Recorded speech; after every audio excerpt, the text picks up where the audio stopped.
What is a supernatural event that happened in your life that just cannot be explained?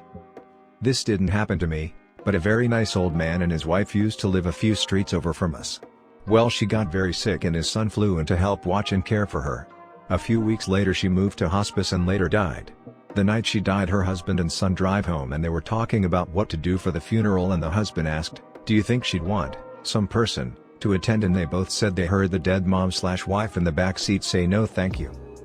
I was biking down a country road I used to live on. I think I was 8 or 9, and on my way home I saw this small humanoid-looking being run across the road, from one crop field into a cornfield. The only details I could make out, and I still vividly remember, was that it was completely covered in yellow, from neck to feet, and I think it has green on its head. I told my mom about it and all she could come up with was something about Cabbage Patch Kids. Never saw that thing again. But I still think about it from time to time.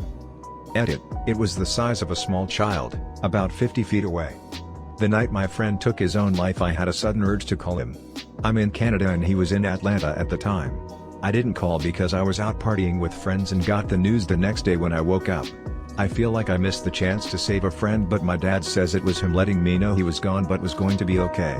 I'm sorry I didn't reach out, but I regret it all the time. Not me, but my mother. She tells 2 stories. One time her doctor changed her blood pressure meds. It caused her to pass out on the kitchen floor. She had a near-death experience that's similar to what a lot of people describe. The tunnel of light, dead family members coming to see her, incredible feeling of joy, etc. My uncle, her brother, was maybe 10 years older than her. Back in the 60s, he had a boat and used to take it from Florida to the Bahamas. It was a trip he had made many times. One day he left in the boat and vanished. A short time after, she was at work, and her phone rang. It was a woman. "Is this Carol?" "Yes. I just wanted you to know that your brother died an honorable death." Then the woman hung up. I used to work at a Boy Scout camp. My personal cabin was the furthest away from the center of the camp. About 2 miles from everyone else.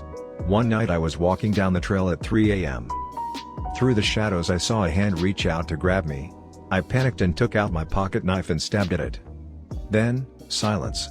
That hand was gone. My knife was still in the air. I ran as fast as I could back to my cabin. I was out with my parents, and it was late coming back home. At around 2:30 a.m. we were at a traffic signal. A homeless guy comes and knocks on the window of the seat where my mother was sitting. As she rolled down the window to give him money, he said, "Check what is happening at your brother's house." He proceeded to take the money and walked away. Probably thinking that he was a bit crazy in the head, we didn't bother and went home. Next morning Mom gets a call from her brother's wife. He has had a heart attack.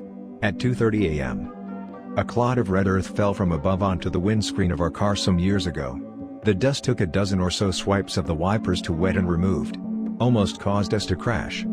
It was dark out, and once our view was restored, we could see a dancing dog in the middle of the road, illuminated by the headlights. It was facing the car, swaying side to side onto its left legs then right, as if we were watching a rocking horse from the side. We reversed up the single-lane, high-hedged country road until it was out of sight. Absolutely terrified us. My son, now 10, was 4 and was able to name my grandmother, by name, by a picture of her when she was in her 20s that was in storage that my mom and I were going through. She died before my wife and I even met. He said she was the lady who taught him how to do his silly laugh. Context: his silly laugh, as we called it, was a laugh that sounded just like my grandmother's. The reason it was so specific and silly was that my grandmother had a brain aneurysm when my mom was in her teens. It paralyzed the left of her body, including vocal cords and lips, and gave her a very distinct and odd-sounding laugh. I saw a small UFO in the forest with my son, completely silent and pulsating an odd bluish-white light. It was weaving slowly through the trees.